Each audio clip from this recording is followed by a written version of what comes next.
अस्सलाम वालेकुम। आज का जो हमारा टॉपिक है वो हमारा है पैनक्रियास। सबसे पहले हम पैनक्रियास की लोकेशन की बात करेंगे। लोकेशन की बात करने से पहले बताएं कि पैनक्रियास है क्या। पैनक्रियास एक्चुअली हमारा ग्लैंड है जो दो तरह की सिक्रीशंस करता है। एक्सोक्राइन सिक्रीशन भी करता है एंड एंडोक्राइन सिक्रीशन भी करता है। अगर मैं कहूँ कि पैनक्रियास कौन कौन सी सिक्रीशन करता है तो ये एक्सोक्राइन सिक्रीशन भी करता है और एंडोक्राइन। एंडोक्राइन कैसी होती है? डक्टलेस होती हैं और एक्सोक्राइन में डक्ट्स होती हैं। तो एक्सोक्राइन की सिक्रीशंस जो होती हैं वो हमारे पास डाइजेशन रिलेटेड होती हैं। जैसे पेप्टाइडेसिस एंजाइम हो जाएंगे हमारे पास, अमाइलेस हो जाएगा इस तरीके से, ठीक है। और एंडोक्राइन की सिक्रीशन जो होती हैं वो हमारे पास मेनली कार्बोहाइड्रेट मेटाबॉलिज्म से रिलेटेड होती हैं, जैसे इंसुलिन, ग्लूकागोन वगैरह, ठीक है। तो ये हो गई कार्ब्स मेटाबॉलिज्म से रिलेटेड, ठीक हो गया।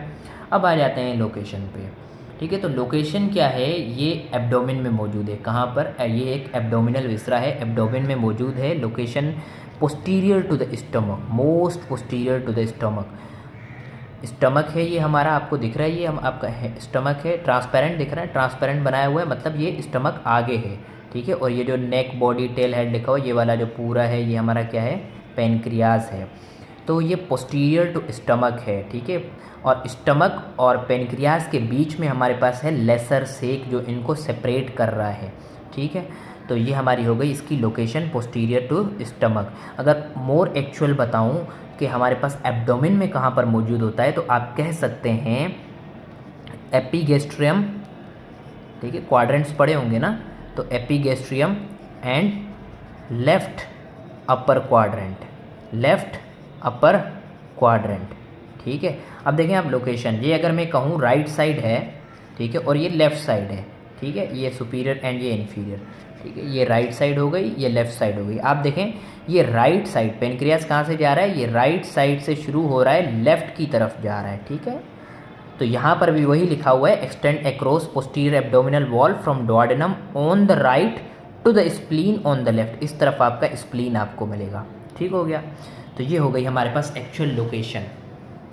अब आ जाते हैं पैनक्रियास क्या है।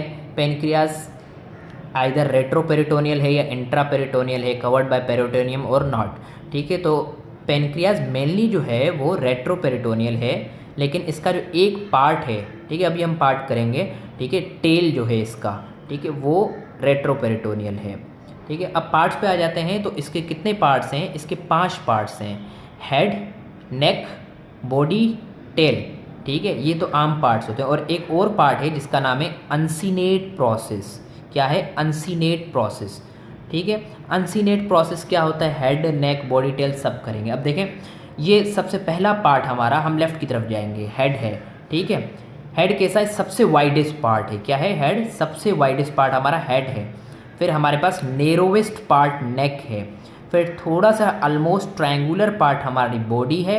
Then we have the shortest part tail, ठीक है। शॉर्टेस्ट और नेरोवेस्ट में फ़र्क कीजिएगा, ठीक है। और उसके बाद देखें हेड के नीचे एक डाउनवर्ड प्रोजेक्शन आ रही है, ठीक है।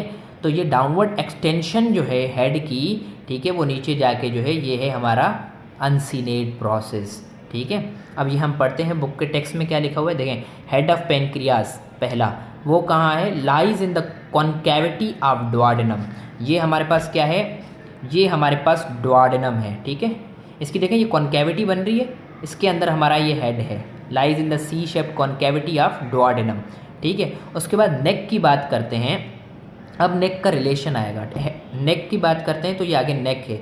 नेक देखने से पहले अगर हम रिलेशन देखें हेड का, जो कि हमारे बुक में मेंशन नहीं है लेकिन मैंने खुद से मेंशन किया है, तो इसके पीछे आपको एओर्टा भी दिख रहा होगा, ये नेक, ठीक है। हेड के पीछे आपको इन्फीरियर वेना केवा भी दिख रहा होगा। तो aorta and inferior vena cava lies posterior to the head of pancreas, ठीक है। नेक पे आ जाते हैं, ठीक है।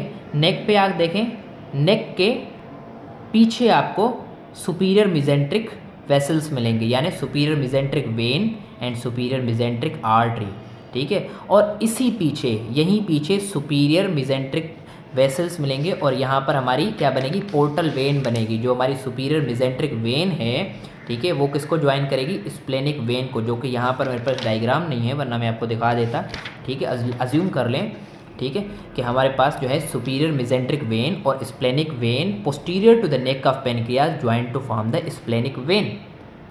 ठीक है, तो ये एक और रिलेशन हो गया कि नेक के पीछे सुपीरियर मेसेंट्रिक वेसल्स होंगी। ठीक हो गया। अब आ जाते हैं अनसिनेट प्रोसेस पे। ठीक है, अनसिनेट प्रोसेस के आगे आपको दिख रही है ये सुपीरियर मेसेंट्रिक वेसल्स। तो superior mesenteric vessel lie anterior to the uncinate process, या कहें कि देखें अब पढ़ लेते हैं हम क्या है। प्रोजेक्टिंग पहले नेक पढ़ा था ना, neck of pancreas is anterior to the superior mesenteric vessels.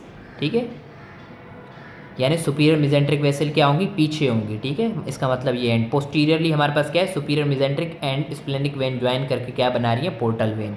उसके बाद हमने अनसिनेट प्रोसेस कहा था, लोअर पार्ट एक्सटेंशन, ठीक है, ऑफ हेड। ठीक है, वो क्या है, which is pass posterior to superior mesenteric vessel, या कि एंटीरियरली हमारे पास सुपीरियर मेसेंट्रिक वेसल्स मिलेंगी।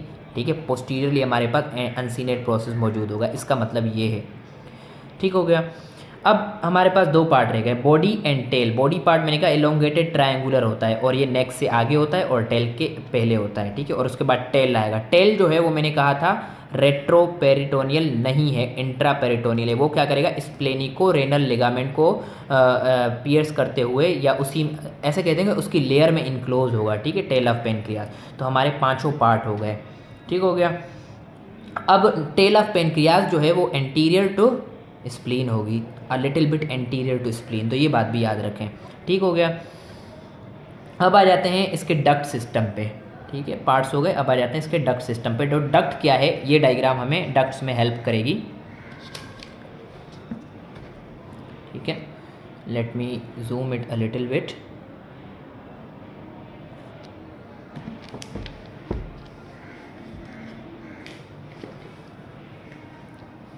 देखें, ये हमारे पास क्या है, पेनक्रियास है। ठीक है, डुओडेनम आगे से स्टमक हटा दिया है। ठीक है, और वेसल्स हटा दिए। ये हमारे पास है पेनक्रियास। ठीक है, ये टेल वाला पोर्शन है, ये अनसिनेट वाला पोर्शन है। देखें, एम्ब्रियोलॉजिकल ओरिजिन पे फिलहाल हम नहीं जा रहे कैसे बनती हैं। ये हमारे पास है मेजर पेनक्रियाटिक डक्ट। कहाँ से शुरू हो रही है, टेल से शुरू हो रही है। ठीक है, टेल से शुरू हो रही है। देखें, ये यहाँ से आ रही है, टुवर्ड्स द राइट आ रही है। ठीक है, टुवर्ड्स द डुओडेनम आ रही है, और यहाँ से ये टर्न ले रही है। ठीक है, यहाँ से ये टर्न ले रही है, और ये हमारे पास फिर इन्फीरियरली आके फिर किसको ज्वाइन कर रही है, बाइल डक्ट को ज्वाइन कर रही है। Bile duct joins with the major pancreatic duct and it opens then into the second part of the duodenum and this opening is known as major duodenal papilla. ठीक है, अब जहाँ पर ये मेजर पेनक्रियाटिक डक्ट ने bile duct को join किया था, यहाँ पर एक डायलिटेशन बन रही होती है, फूला सा स्ट्रक्चर बन रहा होता है, इसी का ही स्वेलिंग होती है। उसे कहते हैं एम्प्यूला ऑफ वेटर या फिर हेपेटो पेनक्रियाटिक एम्प्यूला। ठीक है, अब हेपेटो पेनक्रियाटिक एम्प्यूला जो है उसे घेरे रखा होता है surrounded by sphincter known as sphincter of Oddi या ओडाई जो आप कहें, या फिर स्फिंक्टर ऑफ एम्प्यूला। ठीक है, ये क्या है, एज अ वाल्व के तौर पे फंक्शन करता है। ठीक है, अब सिर्फ मेन पेनक्रियाटिक डक्ट नहीं है। मेन पेनक्रियाटिक डक्ट का अगर मैं आपको दूसरा नाम बताऊं तो वो डक्ट ऑफ विरसंग होता है। ठीक है, उसके बाद एक्सेसरी पेनक्रियाटिक डक्ट भी होती है। ठीक है, एक्सेसरी पेनक्रियाटिक डक्ट की अगर मैं बात करूं तो आपको ये डक्ट दिख रही होगी छोटी सी। ठीक है, एक्सेसरी पेनक्रियाटिक डक्ट। ठीक है, this is posterior to bile duct. ठीक है, एंड ये क्या है, देखें, अगर ये ओपन कहाँ होती है, माइनर डुओडेनल पेपिला में।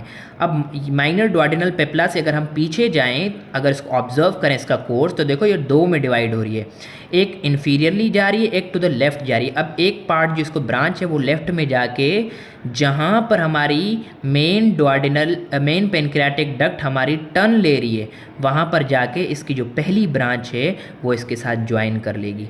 ठीक है, और जो इन्फीरियरली जा रही है एक्सेसरी पेनक्रियाटिक डक्ट की ब्रांच, वो अनसिनेट प्रोसेस में जाएगी। ठीक है, अब देखें, ज़रूरी नहीं है कि ये हमारा जो यहाँ पर ज्वाइनिंग हुई दो स्ट्रक्चर्स की, मेन पेनक्रियाटिक डक्ट और बाइल डक्ट की, वो मेजर डुओडेनल पेपिला में ओपन हुई। लेकिन कभी कभी ऐसा भी होता है कि बाइल डक्ट अलग से ओपन हो रही होती है और main pancreatic duct has separate opening, वो भी अलग से ओपन हो रही होती है। तो ये बात आपको समझ आ गई होगी। ठीक है, तो ये सारा कंटेंट यही लिखा हुआ है। अब आ जाते हैं हम कि ये थोड़ी एम्ब्रियोलॉजी भी कर लेते हैं। ठीक है, कैसे बनती हैं वो मैंने लिख रखी है। ठीक है, एक्सेसरी पेनक्रियाटिक डक्ट का नाम है हमारे पास डक्ट ऑफ सेंटोरिनी। क्या नाम है, डक्ट ऑफ सेंटोरिनी। ठीक हो गया। अब देखें ये लिख रखी है मैंने main pancreatic duct. Main pancreatic duct कहाँ से बनेगी, देखें जब एम्ब्रियोलॉजी बन रही होती है तो एम्ब्रियोलॉजिकल ओरिजिन देखें तो उसके दो बड बन रहे होते हैं, ठीक है, ventral pancreatic bud and the dorsal pancreatic bud, उससे ही पूरा पेनक्रियाज बन रहा होता है, ठीक है। तो डोर्सल पेनक्रियाटिक बड से हमारे पास क्या बन रहा होता है, main parts of the pancreas, जिसमें हमारे पास upper part of the head आ जाता है, बॉडी ऑफ द पेनक्रियाज आ जाती है, नेक ऑफ द पेनक्रियाज आ जाती है और टेल ऑफ द पेनक्रियाज आ सकती है। वेंट्रल बड जो है वो हमारे पास lower part of the head बनाता है और अनसीनेट प्रोसेस बनाता है।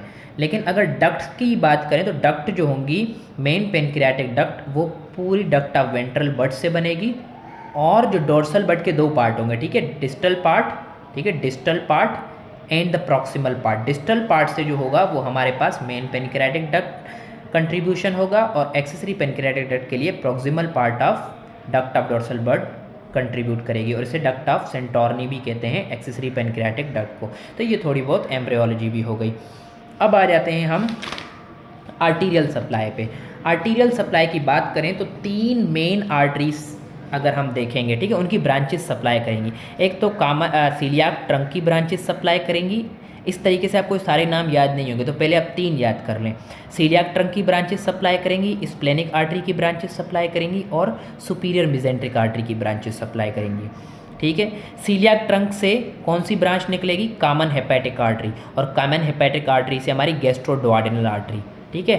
तो एक हमारे पास क्या आ गई, गैस्ट्रोडुओडेनल आर्टरी जो ब्रांच मेन एक्चुअल सप्लाई करती है, और इसी गैस्ट्रोडुओडेनल आर्टरी से फिर दो फर्दर ब्रांचेज निकलेंगी जिसे हम कहते हैं anterior superior pancreatico duodenal artery, यानी सुपीरियर पेनक्रियाटिको गैस्ट्रोडुओडेनल से सुपीरियर पेनक्रियाटिको डुओडेनल निकलेगी और उससे फिर anterior superior pancreatico duodenal artery and posterior superior pancreatico duodenal artery, ठीक है। उसी की दो ब्रांचेज, एक आगे की तरफ जाएगी और एक पोस्टीरियरली रहेगी, ठीक है। ये भी मैं आपको डायग्राम में दिखाता हूँ, ठीक। उसके बाद हमारे पास है स्प्लेनिक आर्टरी। स्प्लेनिक आर्टरी से फिर हमारे पास ब्रांच निकलेगी इन्फीरियर पेनक्रियाटिक आर्टरी, और इन्फीरियर पेनक्रियाटिक आर्टरी से फिर दो ब्रांचेस जो यहाँ पर सप्लाई करेंगी वो निकलेंगी, एक होगी डोर्सल पेनक्रियाटिक आर्टरी और एक होगी ग्रेटर पेनक्रियाटिक आर्टरी। दोनों किसकी हैं, मेन ब्रांचेस।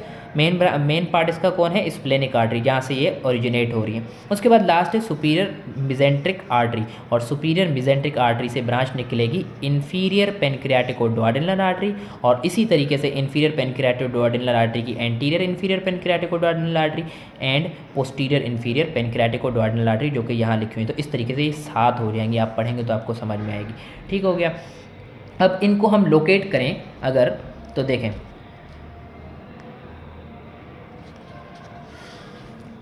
आप देखें ये है हमारे पास पेनक्रियाज, ठीक है, पोस्टीरियर व्यू है ये पेनक्रियाज का, ठीक है।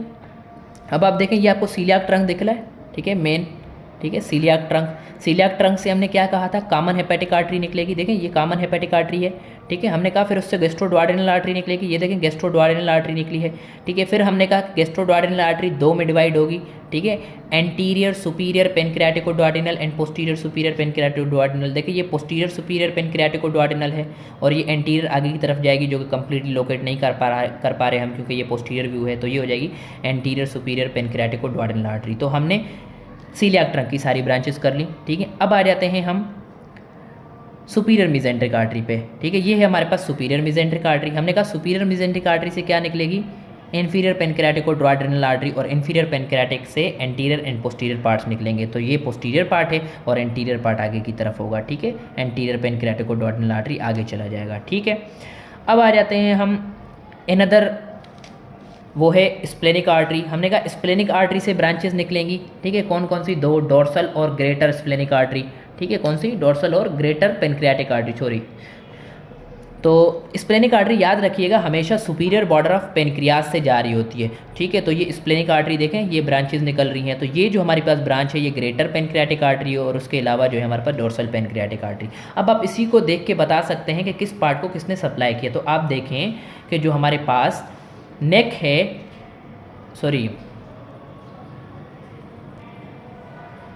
हमारे पास जो बॉडी और टेल है, ये बॉडी और टेल वाला पार्ट है ना, तो बॉडी और टेल को देखें स्प्लेनिक आर्टरी की ब्रांचेस सप्लाई करेंगे। तो कोई एक्चुअल टू बी स्पेसिफिक पूछे तो आप ऐसे बता सकते हैं कि बॉडी और टेल को कौन सप्लाई करेगा, स्प्लेनिक आर्टरी की ब्रांचेस, और बाकी के पार्ट को कौन सप्लाई करेगा, सीलियाक ट्रंक की ब्रांचेस और सुपीरियर मिजेंट्रिक आर्टरी की ब्रांचेस, ठीक हो गया।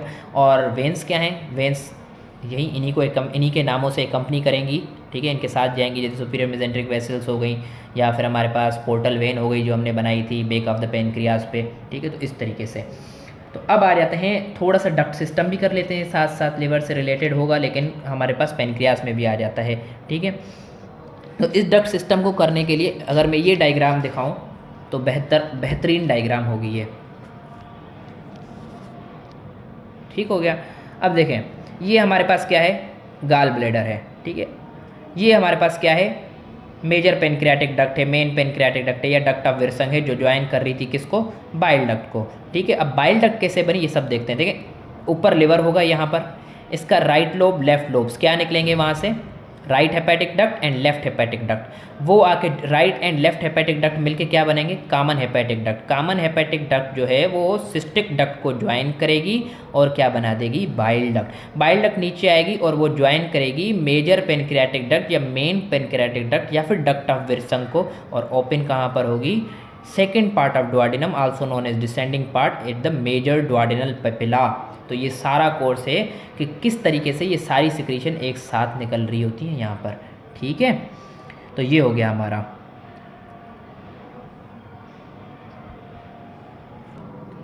इन लास्ट हम 2 क्लिनिकल्स भी डिस्कस कर लेते हैं। पहला क्लिनिकल है एन्युलर पेनक्रियाज, ये रिलेट करता है फीटल लाइफ से। देखें, फीटल लाइफ में जब हमारा पेनक्रियाज बन रहा होता है तो मैंने कहा था 2 बड बनेंगे, इसीलिए मैंने वो बड बताए थे कि वेंट्रल बड एंड डॉर्सल बड, ठीक है। तो जब वेंट्रल बड जो होता है वो हमारे पास जिन जिन स्ट्रक्चर्स में डेवलप होता है, लेकिन कभी कभी ऐसा होता है डिफॉर्मिटी में, डिजीज़ में, डिसऑर्डर में, कि वेंट्रल बड जो होता है वो 2 में टूट जाता है, ठीक है, और ये एक रिंग बना लेता है around the second part of duodenum. कुछ बुक्स में फर्स्ट पार्ट भी लिखा हुआ है, तो सेकेंड पार्ट ऑफ डुओडेनम के अराउंड ये रिंग बना देता है। सपोज करें ये एक मेरे पास है डुओडेनम, ठीक है, ये एक सर्कुलर है ना, तो इसको हम डुओडेनम मान लेते हैं, ठीक है। ये हमारे पास पेनक्रियाट्स डेवलप हो रहा है, यहाँ से ये हमारे पास अनसिनेट प्रोसेस और हेड बन रहा है, ठीक है। तो अगर वेंट्रल बड 2 में डिवाइड हो जाए तो एक पार्ट तो नीचे आ जाएगा, एक पार्ट पीछे से जाके इसको यूँ सराउंड कर लेगा, ठीक है। तो ये हमारे पास एक रिंग सी बन जाएगी, जिसकी वजह से हमारे पास क्या होगा, हमारा जो डुओडेनम का पार्ट है वो वाला वो कंस्ट्रिक्ट होने लग जाएगा, उसका जो ल्यूमिन होगा वो नेरो होने लग जाएगा। अब इससे क्या होगा, हमारी गैस्ट्रिक एम्पिटिंग में प्रॉब्लम हो जाएगा, जिसकी वजह से फिर हमारे पास नोजिया होगी, हमारा वोमिटिंग रिफ्लेक्स ऑन होगा और वोमिटिंग होने लगेगी, ठीक है, भूख कम लगेगी, ठीक हो गया। तो ये सारी प्रॉब्लम्स होंगी, ठीक हो गया। तो अब एक जो कॉम्प्लिकेशन है इसके अलावा वो हमारे पास है पॉलीहाइड्रोएमनियोस। वो क्यों होगी, देखें, फीटल लाइफ में हमारे पास जो है एमनियोटिक फ्लूइड होता है, मैटरनल एमनियोटिक फ्लूइड, वो जो कि किडनी से बन रहा होता है और बेबी के यूरिन से पास होके बाहर जा रहा होता है, किसमें, एमनियोटिक सेक में, एमनियोटिक सेक जिसको हम मैं कहूँ वूम यानी यूट्राइन सेक, ठीक हो गया। तो अब वो जब होता है तो उसको बेबी जो एमनियोटिक सेक में आ गया, वो जो एमनियोटिक फ्लूइड है वो बेबी क्या करता है, फिर स्वेलो करता है, ठीक है, by breathing motions and by swallowing, 2 तरीक़ों से, ठीक है।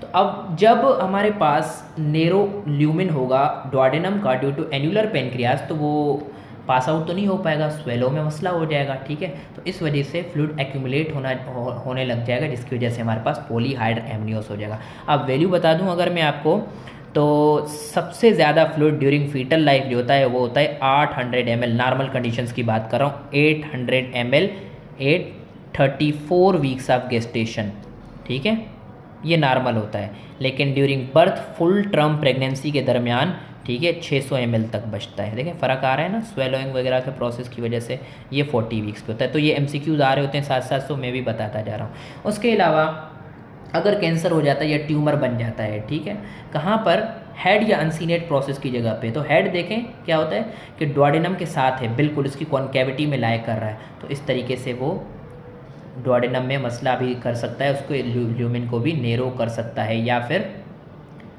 स्टमक भी उसके आगे है तो उसके साथ भी वो डिफरेंट मसले कर सकता है, ठीक है, और सिम्टम्स यही होंगे, ठीक है।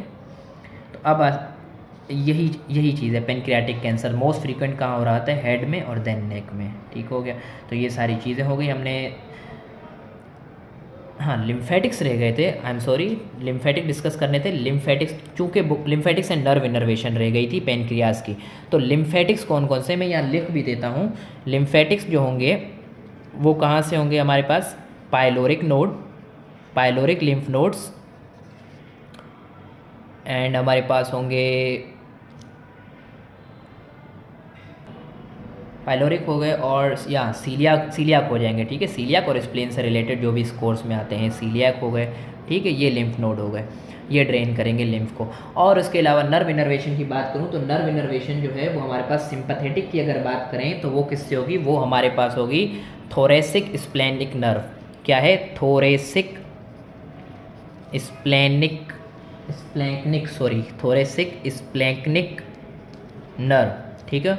और ये हो गई सिंपैथेटिक, कैसी हो गई, सिंपैथेटिक, ठीक है, सिंपैथेटिक। तो इसका इफेक्ट क्या होगा, हमेशा तकरीबन प्रीडोमिनेटिंग इफेक्ट जो है वो है इनहिबिटरी, ठीक। और उसके बाद अगर हम पैरासिम्पैथेटिक की बात करें तो पैरासिम्पैथेटिक जो होगी mainly by vagus nerve, vagus nerve, cranial nerve 10।